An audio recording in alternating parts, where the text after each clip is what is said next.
GK plus current affairs.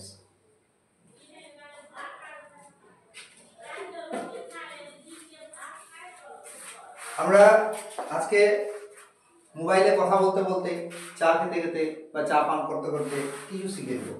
কেমন? Suppose mobile, যেমনি mobile আমরা চলতে চলতে আমাদের ডে টু ডে লাইফে যা কিছু অ্যাক্টিভিটি হয় তার সঙ্গে রিলেটেড যে ইভেন্টগুলো বা রিলেটেড বিষয়গুলো দিয়েই আমরা অনেক কিছু শিখে নিতে পারি। কিভাবে? যেমন মোবাইল আমাদের প্রত্যেকের কাছে থাকে প্রায়। তো মোবাইল কে আবিষ্কার করেছিলেন? Martin Cooper. কত সালে? 1973 সালে, 1973। আর এই 1973 যখনই আসবে তখনই আমাদের একটা মাথায় ইভেন্ট হিট করবে, যেটা হলো কি যে টাইগার প্রজেক্ট। এই টাইগার প্রজেক্ট লঞ্চ হয়েছিল 1973 তে। কোথা থেকে?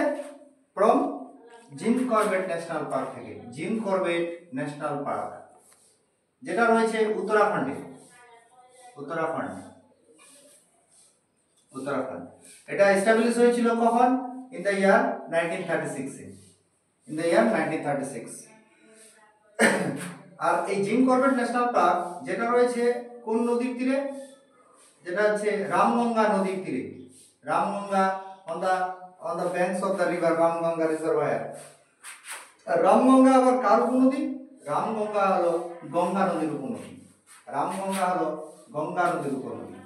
এই রামগঙ্গা নদীর তীরেই আছে জিম করবেট ন্যাশনাল পার্ক, যেটা 1936 সালে এস্টাবলিশ হয়েছিল, এবং এটা হচ্ছে ভারতের প্রথম ন্যাশনাল পার্ক। তাহলে টাইগার প্রজেক্ট বেসিক্যালি বাঘ সংরক্ষণের জন্য, রয়্যাল বেঙ্গল টাইগারকে সংরক্ষণ করার জন্য। তো আর উত্তরাখণ্ডের ক্যাপিটাল সিটি হচ্ছে Dehradun.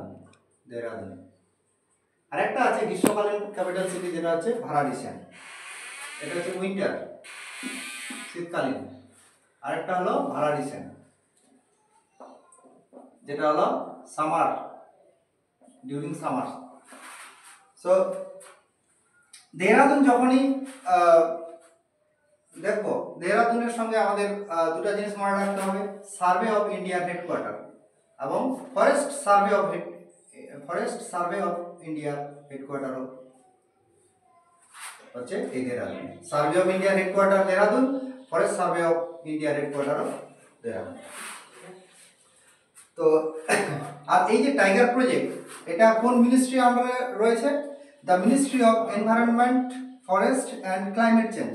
The Ministry of Environment, Forest and Climate Change. The Ministry of Environment, Forest and Climate Change. বর্তমানে the Ministry of Environment, Forest and Climate Change কার আন্ডারে রয়েছে? এর মিনিস্টার রয়েছেন বর্তমানে ভূপেন্দর যাদব।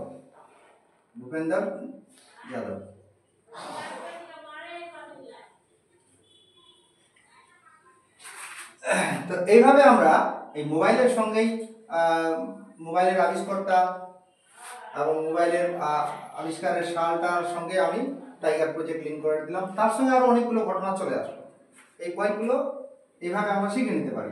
তার সঙ্গে এবার মোবাইল কিনবো, তো মোবাইলের জন্য টাকা কোথা থেকে দিব?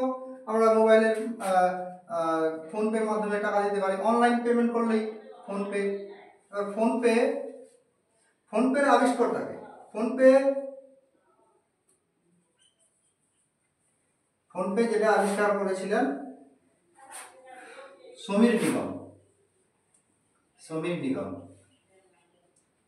কত সালে? 2015।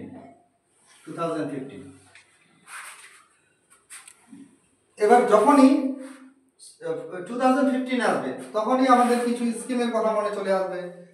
Digital India smart সিটিজ mission and PM Awas Yojana, প্রধানমন্ত্রী PM গ্রামীণ আবাস যোজনা। প্রধানমন্ত্রী গ্রামীণ আবাস যোজনা, এগুলো সবই 2015 সালে 2015-15 লঞ্চ হয়েছিল। এগুলো সব সেন্ট্রাল গভর্নমেন্টের স্কিম। ফোনপে, আচ্ছা মোবাইল বা কোনো কিছু পারচেস করলে আমরা অনলাইন পারচেস করি কিসের মাধ্যমে? PhonePe, Google pay. ফোনপে হলো, এর সঙ্গে আমাদের জানে নিতে হবে যে গুগল পে কে আবিষ্কার করেছিলেন?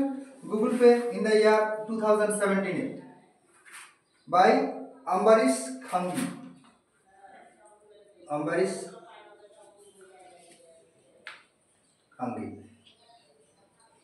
ইনি বর্তমানে ভাইস প্রেসিডেন্ট রয়েছেন।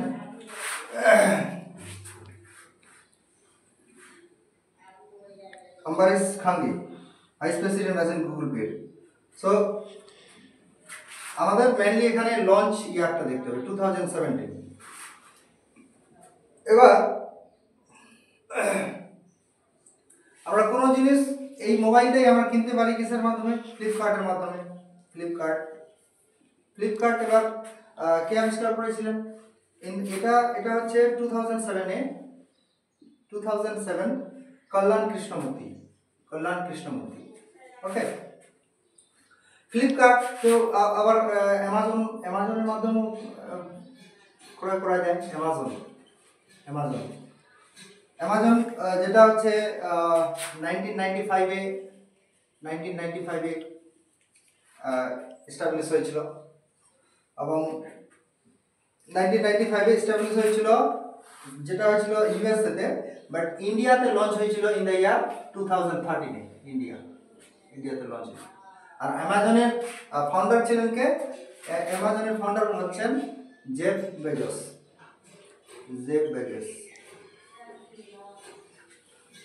যিনি বিশ্বের ধনীদের মধ্যে আই থিঙ্ক 3 নম্বর পজিশনে রয়েছে বর্তমানে। বিশ্বের ধনী ব্যক্তিদের মধ্যে জেফ বেজোস বর্তমানে 3 নম্বর ব্যক্তি হিসেবে রয়েছেন। এটা ডে টু ডে মানে টাইমলি চেঞ্জ হতেই থাকে, এটা দেখে নেবেন পরে আবার। তো এভাবে আমরা লিঙ্ক করে দিলাম বিভিন্ন বিষয়গুলোকে একসঙ্গে। তো নেক্সট যে পয়েন্টটা আমরা দেখব, যে এই যে আমরা এটা একটা ক্লাস যদি ধরি, এই ক্লাসটা দেখি কিসের মাধ্যমে? ইউটিউব প্ল্যাটফর্মে। তো ইউটিউব কখন প্রতিষ্ঠা হয়েছিল? আচ্ছা এটা মুছে দিই।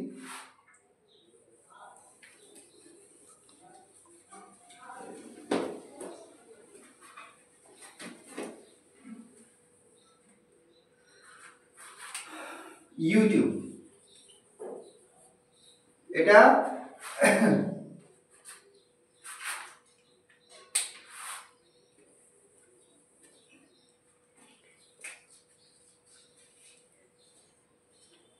ইউটিউব এস্টাবলিশ হয়েছিল আই থিঙ্ক এটা হচ্ছে 2005-এ। কে করেছিলেন? 3 জন ব্যক্তির নাম মনে রাখতে হবে, যেটা হচ্ছে স্টিভ চেন, তারপরে চার্লস হার্লি, প্লাস আরেকজনের নাম হলো জাভেদ করিম। তো স্টিভ চেন, চার্লস হার্লি আর জাভেদ করিম, এই 3 জনে 2005-এ ইউটিউব প্রতিষ্ঠা করেছিলেন। এবার নেক্সট যেটা হচ্ছে, এরা প্রতিষ্ঠা করেছিলেন 14 ফেব্রুয়ারি। কোথায়? California, USA.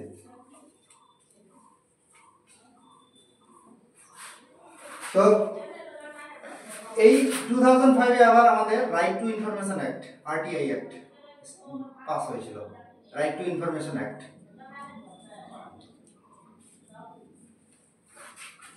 তাহলে ইউটিউবের সঙ্গে রাইট টু ইনফরমেশন অ্যাক্ট, এটাও আমরা জেনে গেলাম। নেক্সট এবার যে বিষয়টা,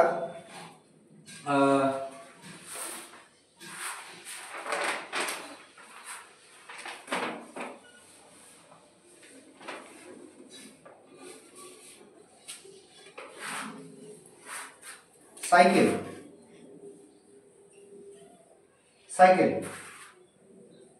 মোবাইল, তারপরে মোবাইল থেকে আমি সাইকেলে চলে আসলাম। এগুলো আমাদের মানে দৈনন্দিন জীবনের সঙ্গী। Mobile, cycle, motorcycle.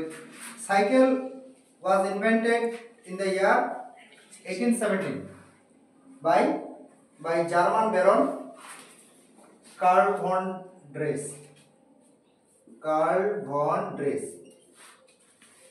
যখনই 1817 আমরা দেখব, তখনই আমাদের হিন্দু কলেজের নাম মনে রাখতে হবে। হিন্দু কলেজ এস্টাবলিশ হয়েছিল কখন? ইন দ্য ইয়ার 1870। আচ্ছা, এখানে একটা জিনিস মনে রাখতে হবে, IHSMK ইন্ডিয়ান মিউজিয়াম এস্টাবলিশ হয়েছিল 1814-এ। হিন্দু কলেজ যেটা হয়েছিল 1817-এ, সংস্কৃত কলেজ 1824-এ, কলকাতা মেডিকেল কলেজ 1835-এ, অ্যান্ড কলকাতা বিশ্ববিদ্যালয় যেটা হয়েছে 1857। এগুলো একবারে মনে রাখতে হবে। কম্পিটিটিভ এক্সামের জন্য এগুলো কিছু ট্রিক আছে যেগুলো আমি আস্তে আস্তে শেয়ার করব। IHSMK Indian museum 1814, Hindu college 1817, Sanskrit college 1824, Kolkata medical college 1835, Kolkata বিশ্ববিদ্যালয় 1857। এগুলো ঠোঁটস্থ থাকবে। আচ্ছা, সাইকেল হলো। এবারের সঙ্গে মোটরসাইকেল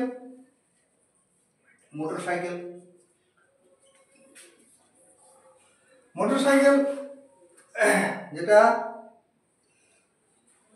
আবিষ্কার হয়েছিল 1885 খ্রিস্টাব্দে। কে করেছিলেন? এর নাম হচ্ছে গোটলিব ডেলমার আর হচ্ছে উইলহেম মেভেজ। গোটলিব ডেলমার আর হচ্ছে উইলহেম মেভেজ। কখন? ইন দ্য ইয়ার 1885। যখনই 1885 দেখবো, তখনই আমাদের মাথায় হিট করবে ইন্ডিয়ান ন্যাশনাল কংগ্রেস। যেটা কংগ্রেসের প্রতিষ্ঠা হয়েছিল কখন? 1885 খ্রিস্টাব্দে। কংগ্রেস এস্টাবলিশ হয়েছিল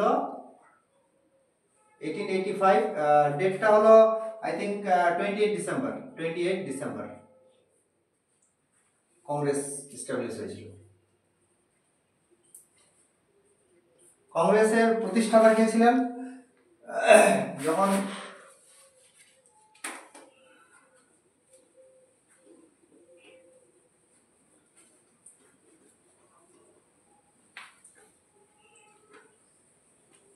কংগ্রেস যেটা প্রতিষ্ঠা হয়েছিল 1885 খ্রিস্টাব্দে 28 December. General secretary Alan Octavian Hume, তিনি কংগ্রেস প্রতিষ্ঠা করেছিলেন।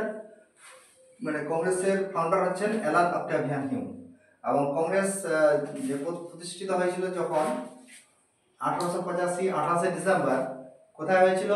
বোম্বের তেজপাল সংস্কৃত কলেজে।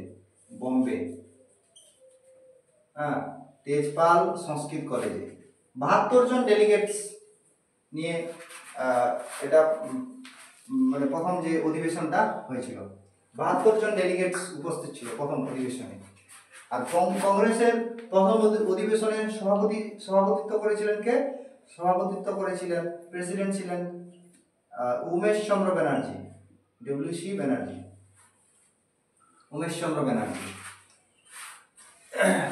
কংগ্রেসের এটা প্রথম অধিবেশন হয়েছিল বোম্বে তেজপাল সংস্কৃত কলেজে। তো কংগ্রেসের অধিবেশনগুলো তো অনেকেই আপনারা জানেন।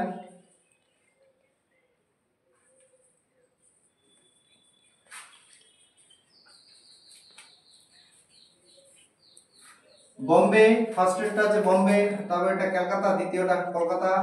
প্রথম অধিবেশনের সভাপতি ছিলেন উমেশ চন্দ্র ব্যানার্জি, দ্বিতীয়তে হচ্ছে কলকাতা দাদাভাই নৌরোজি, তারপরে মাদ্রাজে বদরুদ্দিন তায়েবজি, তারপরে এলাহাবাদ, তারপরে আবার বোম্বে, আবার কলকাতা, আবার নাগপুর, এইভাবে চলতে থাকবে।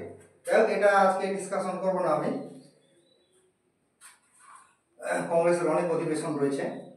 তো এবার আমাদের এর সঙ্গে আরেকটা জিনিস মনে রাখতে হবে, অনলাইন পেমেন্ট করি আর কি করি, গুগল এটা কিন্তু আমাদের খুব হেল্প করে। গুগল কখন, গুগলের প্রতিষ্ঠাতা কে ছিলেন? গুগলের প্রতিষ্ঠাতা ছিলেন ল্যারি পেজ আর হচ্ছে সার্জি ব্রিন। ল্যারি পেজ আর হচ্ছে সার্জি ব্রিন। কত সালে? 1998। আর যে বছরে যে আবার তৃণমূল কংগ্রেস এস্টাবলিশ হয়েছিল, তৃণমূল কংগ্রেসের প্রতিষ্ঠা হয়েছিল 1998 1 জানুয়ারি। তো তারপরে হচ্ছে আমাদের মোবাইলে আবার থাকে ফেসবুক। তো ঠিক আছে, ফেসবুকের প্রতিষ্ঠাতা ছিলেন কে? মেইনলি আছে মার্ক জুকারবার্গ, যেটা জানি আমরা, মার্ক জুকারবার্গ। তার সঙ্গে আরো নাম আছে ডাস্টিন মস্কোভিচ। এটা হয়েছিল কখন? ইন দ্য ইয়ার 2004-এ। যখনই আমাদের 2004 আসবে, তখনই আমাদের একটা দুর্দিনের কথা মনে পড়ে যায়, যেটা হচ্ছে তামিলনাড়ুতে যে সুনামি হয়েছিল 26 ডিসেম্বর 2004 সুনামি হয়েছিল। সুনামি হিট করেছিল তামিলনাড়ুতে। আমরা জানি তামিলনাড়ুর রাজধানী কোথায়? চেন্নাই।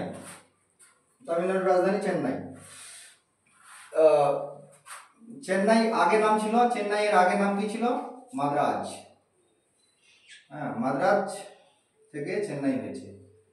এটা যতদূর সম্ভব মাদ্রাজ ছিল আগে নাম, চেন্নাই হয়েছে আই থিঙ্ক ইন দ্য ইয়ার 1996। এটা একটু দেখে নেবেন, আমার যতদূর মনে পড়ছে এটা হবে। তো নেক্সট হচ্ছে ইনস্টাগ্রাম, ফেসবুক, ইনস্টাগ্রামের ফাউন্ডার কে ছিলেন?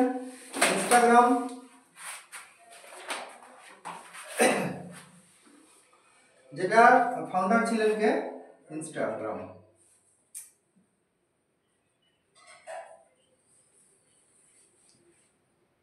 ইনস্টাগ্রামের ফাউন্ডার ছিলেন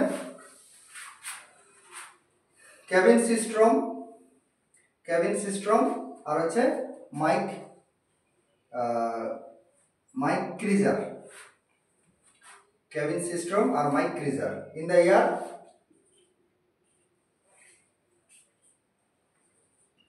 Kevin Systrom plus Mike Krieger। Pronunciation গুলো একটু দেখে নেবেন, সব foreign name. So in the year 2010। আবার 2010 এর সঙ্গে আবার আমরা রিলেশন এস্টাবলিশ করতে পারি, যেটা হলো ন্যাশনাল গ্রিন ট্রাইব্যুনাল, যেটা প্রতিষ্ঠা হয়েছিল 2010 সালে। ন্যাশনাল গ্রিন ট্রাইব্যুনালের হেডকোয়ার্টার হচ্ছে নিউ দিল্লি। আমাদের ভারতের রাজধানী হচ্ছে নিউ দিল্লি। এবং চেয়ারপারসন বর্তমানে আছেন জাস্টিস প্রকাশ শ্রীবাস্তব। বর্তমানে এই ন্যাশনাল গ্রিন ট্রাইব্যুনালের চেয়ারপারসন যিনি আছেন, তার নাম কি? Justice Prakash Srivastava. National green tribunal establish হয়েছিল 2010-এ। তো এবার এগুলো আমরা চলতে ফিরতে শিখে নিব। সাইকেল দেখবো, শিখে নিব। মোটরসাইকেল দেখবো, কে আবিষ্কার করেছিলেন, কখন করেছিলেন, শিখে নিব। ফেসবুক, ইনস্টাগ্রাম, এগুলো চা খেতে বসি, চা খেতে দেখি, হয়ে যায়। তো এটা এবার চা খেতে আছে। চায়ের কথা যখনই বললাম, চা যে আমরা খাই, চায়ে কি আছে, চায়ে কোন অ্যাসিড আছে, এটাও মনে রাখতে হবে। চাতে আছে ট্যানিক অ্যাসিড। চাতে রয়েছে কি? যেটা হলো আমাদের ট্যানিক অ্যাসিড।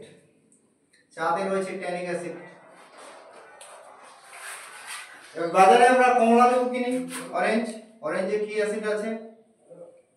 অরেঞ্জে রয়েছে সাইট্রিক অ্যাসিড। অরেঞ্জ। লেমনে কি অ্যাসিড রয়েছে? লেমনে রয়েছে এটাতেও রয়েছে সাইট্রিক অ্যাসিড। তারপরে